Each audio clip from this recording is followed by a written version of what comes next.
Assalamu alaikum and hi friends, welcome to my kitchen by Fasa. எல்லாரும் நலமா இருப்பீங்கன்னு நினைக்கிறேன். இன்னொரு vlogல எல்லாரையும் சந்திக்கிறதுல சந்தோஷம். இன்றைக்கி வீடியோ வந்துட்டு இந்த ஈத் வீடியோவோட சேர்த்து முந்தினண்டு செஞ்ச ஸ்வீட்ஸ் ஆகட்டும், ஷாப்பிங் அந்த மாதிரி எல்லாம் இன்க்ளூட் பண்ணிக்கிறேன். இந்த வீடியோ எப்படி இருக்குதுன்னு பார்ப்போம்.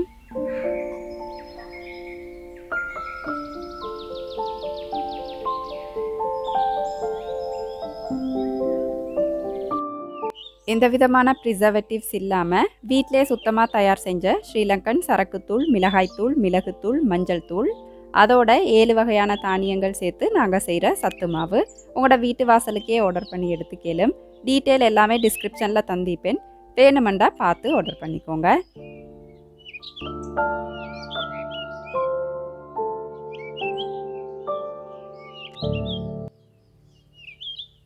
பெருநாளைக்கு வீடு க்ளீன் பண்ணுறதோட தான் வீடியோ ஸ்டார்ட் ஆகுது. நான் வந்துட்டு இந்த முறை பெருநாளைக்கு டீப் க்ளீனிங் எல்லாம் செய்யலை. ஏண்டா பெயிண்டிங் வேலை இன்னும் கம்ப்ளீட்டட் இல்லாதனால சும்மா அநியாயம் என்ன செஞ்சு ஃபஸ்ட்டு மேலால் கொஞ்சம் எல்லாம் தூசெல்லாம் தொடச்சி விட்டுட்டு மொப்பெடுத்துருவோம் அப்படின்ட்டு சும்மா மேலால் தான் க்ளீன் பண்ணிட்டிருக்கிறேன். இன்ஷால்லா பெயிண்டிங் வேலை எல்லாம் முடிஞ்சதுக்கு பிறகு தான் வீட்டை ஃபுல்லாகவே டீப் க்ளீனிங் பண்ணணும் அப்படின்னு நினச்சிட்டிருக்கிறேன். இன்ஷால்லா பார்ப்போம்.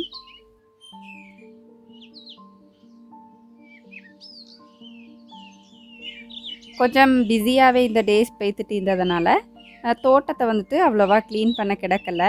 அப்போ நிறைய இந்த க்ரோ பேக்ஸ் எல்லாம் வந்துட்டு பிஞ்சு இருந்துச்சு. அப்போ நானும் ஹஸ்பண்டும் சேர்ந்து வேலையாக இந்த தோட்டத்தையும் கொஞ்சம் க்ளீன் பண்ணிடுவோம் அப்படின்னு பிஞ்ச பேக்ஸ் எல்லாம் எடுத்துகிட்டு அதுக்கு பதிலாக புதிய பேக்ஸ் தான் மாற்றிட்டிக்கிறேன். அப்போ நானும் ஹஸ்பண்டும் சேர்ந்து செஞ்சதுனால அந்த தோட்ட வேலை வந்துட்டு அவசரமாகவே முடிஞ்சு.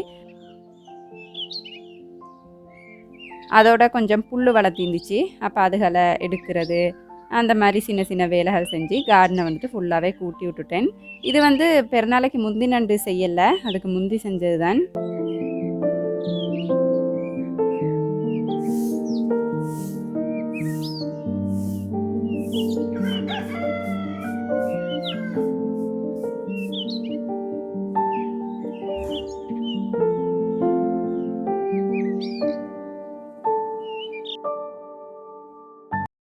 அதோட வந்துட்டு ஒரு 2 நாள் 3 நாளைக்கு முந்தின்னு நினைக்கிறேன், எனக்கு சரியாக நினைவில்லை, உடுப்பெடுக்க போய்த்தீந்தம். குருநாகலைக்கு தான் போய்த்தீந்தம். பெருசாக ஒன்றும் எடுக்கலை, பிள்ளைகளுக்கு எடுத்தீந்தம். அதுக்கப்புறம் எனக்கு பேண்ட் அந்த ஷோலெல்லாம் மீந்துச்சு. அப்போ அதுக்கு ஒரு டொப் ஒன்று மட்டும் எடுத்தால் போதும் அப்படின்னு நினச்சேன். நான் என்னென்ன வாங்கினேன் அப்படின்றத காட்டுறேன் உங்கள்கிட்ட. ஷாப்பிங் போனால் வந்துட்டு அந்த ஆசையான சாமான்களை கண்டா எடுக்கிறோமோ இல்லையோ வா போய்ட்டு பார்த்துருவோம் அப்படின்னு சொல்லிட்டு மகளையும் கூட்டிகிட்டு போய்ட்டு அப்படியே ஒரு ரவுண்ட் எல்லாத்தையும் பார்த்துட்டு வந்துட்டேன். அப்போ அதோட கிளிப்ஸையும் நான் இதில் சேர்த்திப்பேன்.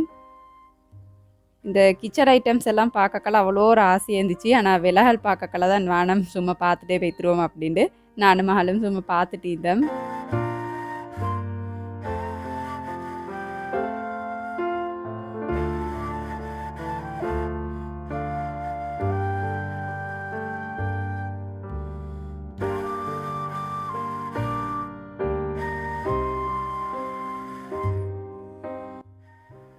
என்னென்ன ஷாப்பிங் பண்ணினேன் அப்படின்னு காட்டுறேன். பெருசாக ஒன்றும் இல்லை, இதுதான் நான் வாங்கின டாப்.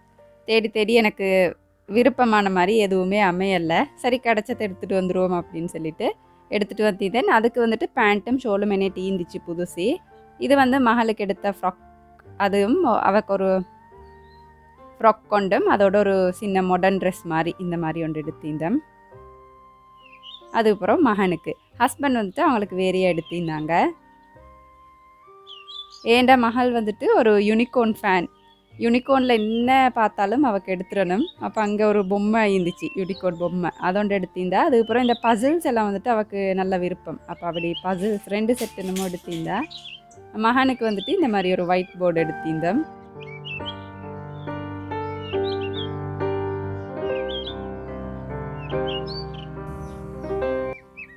இந்த முறை வந்துட்டு இந்த பெசங்கான்னு சொல்லுவோம் இல்லையா, பேஷன் ஃப்ரூட், அது வந்துட்டு கொடியில் நிறைய காய்ச்சிருந்துச்சு. அப்போ அதெல்லாம் வச்சு ஒரு ஸ்வீட் செய்வோம் அப்படின்னு நினச்சேன். அப்போ அந்த ரெசிபியையும் இந்த வீடியோவில் உங்களோட ஷேர் பண்ணிக்கிறேன், எப்படி செய்கிறேன்னு பார்ப்போம். இந்த ஸ்வீட் வந்துட்டு நான் யூடியூப்பில் தான் பார்த்திருந்தேன். பார்க்கல சும்மா சாப்பிடணும் அப்படின்ற மாதிரி கிரேவிங்காக இருந்துச்சு. அதுக்கு பிறகு தான் செஞ்சு பார்த்துருவோம்னு நினச்சேன்.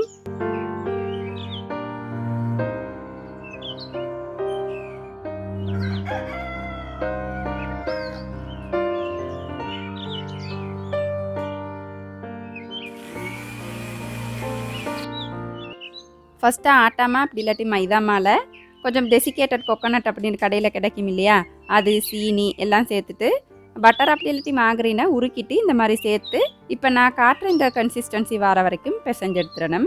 இப்படி ஒரு உருண்டை பிடிக்கிற மாதிரி வர வரைக்கும் பிணைஞ்சு எடுத்துட்டு நல்ல ஒரு ஆயில் பேப்பர் போட்ட ஒரு ட்ரேயை ரெடி பண்ணி வச்சுக்கோங்க. அதில் போட்டு இப்போ நான் காட்டுற மாதிரி மட்டம் பண்ணிவிட்டு 180 பாகை செல்சியஸில் 12லேருந்து 15 நிமிஷம் இதை பேக் பண்ணி எடுத்துடணும். அவனை வந்துட்டு ஒரு 5 நிமிஷம் ப்ரீ ஹீட் பண்ணிக்கோங்க.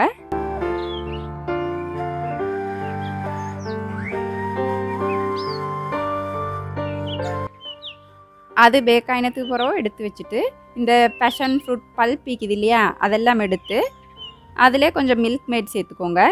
சேர்த்துட்டு கொஞ்சமாக தோடங்காய் ஜூஸ் அப்படி இல்லாட்டி எலுமிச்சை சாறு சேர்த்து நல்லா மிக்ஸ் பண்ணி எடுத்துடணும். அதுக்கப்புறம் பேக் பண்ணினா அந்த பேஸுக்கு மேலால் இப்படி போட்டு நல்லா இப்படி மட்டம் பண்ணிவிட்டு மேலால் உங்களுக்கு விருப்பம் அப்படின்னா அந்த பேஷன் ஃப்ரூட் பல்ப்பை திருப்பவும் சேர்த்து இப்படி நல்லா ஸ்ப்ரெட் பண்ணி விட்டுறணும்.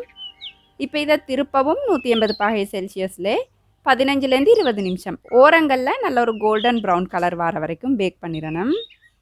பேக் பண்ணி எடுத்துட்டோம் அப்படின்னா இந்த ஸ்வீட் வந்துட்டு ரெடி ஆயிரும். இதுக்கு வந்துட்டு பேஷன் ஃப்ரூட் பார் அப்படி என்னவாவது உங்களுக்கு பேர் வச்சுக்கலாம். இதை நீங்கள் அவன்லேருந்து எடுத்ததுக்கு பிறகு நல்லா ஆற விட்டு 2 ஹவர்ஸ் மாதிரி ஃப்ரிட்ஜில் வச்சு எடுத்ததுக்கு பிறகு தான் ஸ்லைஸ் பண்ணணும். அதுக்கப்புறம் உங்களுக்கு சர்வ் பண்ணலும். நல்லா டேஸ்ட்டாக இருந்துச்சு, எனக்கு விருப்பமாக இருந்துச்சு. ஏலும் அப்படின்னா இன்ஷா அல்லாஹ் முயற்சி செஞ்சு பாருங்கள்.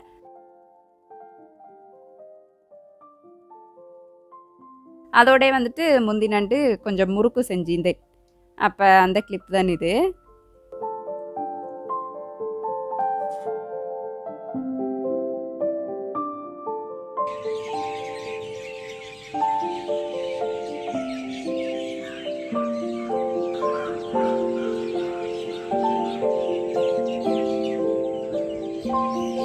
அப்போ பெருநாண்டு ராவ் வந்துட்டு பள்ளியில் நிறைய தக்பீர் எல்லாம் சொல்லிட்டு இருந்தாங்க.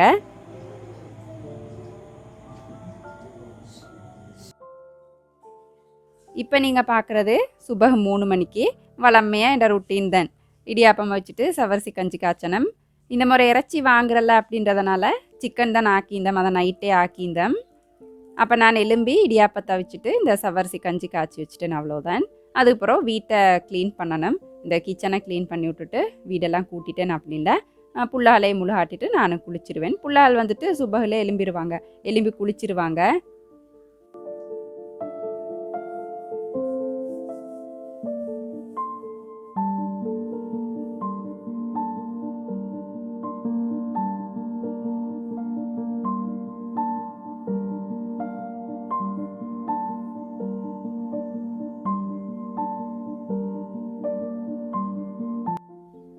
வித்தியாசமாக ஒன்றுமே இருக்காது.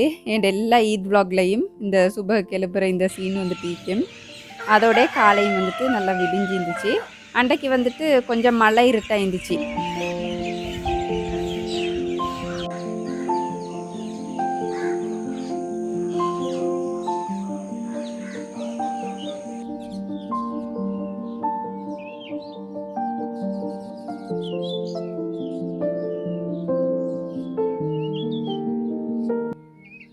நோன்பு பெருனா மாதிரியே 6:30க்கு தான் ஹஜ்ஜு பெருநாளும் லேடிஸ்க்கு வந்துட்டு பள்ளியில் தொழுவிச்சாங்க. அப்போ தொழுதுட்டெல்லாம் வந்ததுக்கு அப்புறம் புள்ளால் அப்படியே உடுப்போட ஒரு ஃபோட்டோ எடுப்போம் அப்படின்னு எடுத்துகிட்டு இருந்தேன். அதுக்கப்புறம் உங்கள்கிட்ட இந்த பெருநா உடுப்பெல்லாம் காட்டணும் அப்படின்னு சொன்னாங்க. மகனுக்கு கொஞ்சம் தூக்கம் அப்படின்றதுனால அவங்க வரல.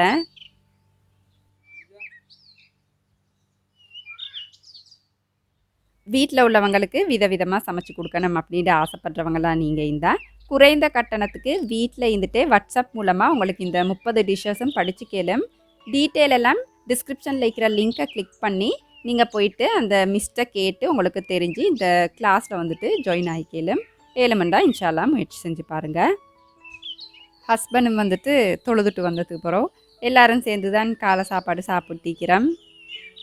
இந்த முறை இறைச்சி வந்துட்டு நாங்கள் வாங்கலை, அந்த நோயொண்டு பரவிட்டிக்கிறதால இறைச்சி வந்து இப்போ இவ்வளோ நாளாக நாங்கள் சாப்பாட்டுக்கு வாங்குறல்ல. அதை சுற்றி கோழிக்கறி தான் செஞ்சிருந்தேன். அதோடய நான் வந்துட்டு சாப்பாடு செய்கிறதுக்கு ரெடி ஆகிட்டேன். இந்த முறை இறைச்சி ஒன்றும் இல்லாததுனால எங்களுக்கு வந்துட்டு பிரியாணி அந்த மாதிரி செய்கிறதுக்கு அவ்வளோவா ஒரு ஆசை ஈக்கலை. ஏன்டா ஹஸ்பண்டும் சொல்லிட்டாங்க பிரியாணி ஒன்றும் வானம் அப்படின்னு சொல்லிட்டு நார்மலாக தான் அன்றைக்கு லஞ்ச் வந்துட்டு செஞ்சிருந்தேன்.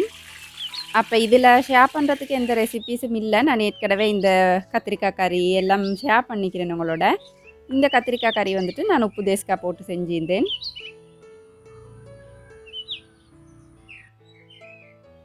அப்போ சொந்தக்காரங்கள் எல்லாம் இடையிடையில வருவாங்க இல்லையா சலாம் செல்றதுக்கு அந்த மாதிரி. அப்போ அவங்களுக்கெல்லாம் தான் இந்த பலகாரம் வச்சிருந்தேன். கேக் வந்துட்டு நான் ராவையில் நைட்டில் செஞ்சிருந்தேன், சாக்லேட் கேக். இந்த ரெசிபியும் நான் உங்களோட ஷேர் பண்ணிக்கிறேன். அப்போ அதெல்லாம் வீடியோ பண்ணல, டைம் கிடைக்கல.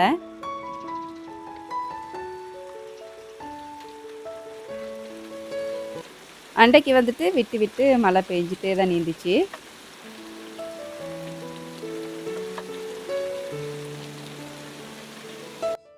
அப்போ எங்கள்கிட்ட பெருநாள் லஞ்ச் வந்துட்டு தேங்காய் சோறு, அதோட சிம்பிளான ஒரு சிக்கன் கறி, ஒரு பச்சை சம்பல் ஒன்று செஞ்சுட்டேன், கத்திரிக்காய் கறி உப்பு தேசிக்காய் போட்டு செஞ்சது, அதோட காடா முட்டை. அவ்வளோதான், சிம்பிளாக இருந்துச்சு. சில பேருக்கு இதை பார்க்கக்கெல்லாம் என்னடா பெருநாளைக்கு இப்படியெல்லாம் செஞ்சு சாப்பிட்றாங்கன்னு நினைப்பீங்க. ஆனால் நாங்கள் இப்படி தான் சிம்பிளாக இருக்கிறது வந்துட்டு எங்களோட ஃபேமிலியில் எல்லாருக்கும் வந்துட்டு மிச்சம் விருப்பம். அதை சுற்றி நானும் இப்படி தான் செஞ்சிருந்தேன். சந்தோஷம் வந்தால் சாப்பாடு, துக்கம் வந்தால் சாப்பாடுண்டு இந்த ஹெவி சாப்பாடுகளுக்கு கொஞ்சம் மிச்சமாக முக்கியத்துவம் கொடுக்குறதுனாலையோ என்னவோ தெரியா, இப்போல்லாம் நாங்கள் சாப்பாட்டை வந்துட்டு மருந்து மாதிரியும் மருந்தை சாப்பாடு மாதிரியும் எடுத்துட்டிக்கிறோமோ அப்படின்ற ஒரு நினைவு. அதை சுற்றி என்ற வரைக்கும் இன்ஷா அல்லாஹ் என்ற சாப்பாடு, என்ற ஃபேமிலிக்கு கொடுக்குற சாப்பாடு சிம்பிளாக ஆரோக்கியமாக இருக்கணும் அப்படின்ட்டு எப்போவுமே நினைப்பேன்.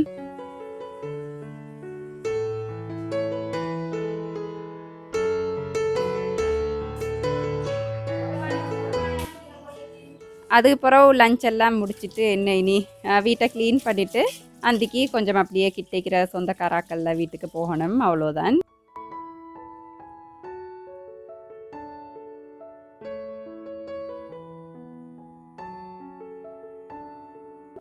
இந்த வீடியோ உங்களுக்கு விருப்பமாக இருந்திக்கும் அப்படின்னு நினைக்கிறேன். அளவாக சாப்பிடுங்க, இந்த அளவில் ஆரோக்கியத்தை அதிகமாக சேர்த்துருங்க. வாழ்க வளமுடன். தேங்க்ஸ் ஃபார் வாட்சிங்.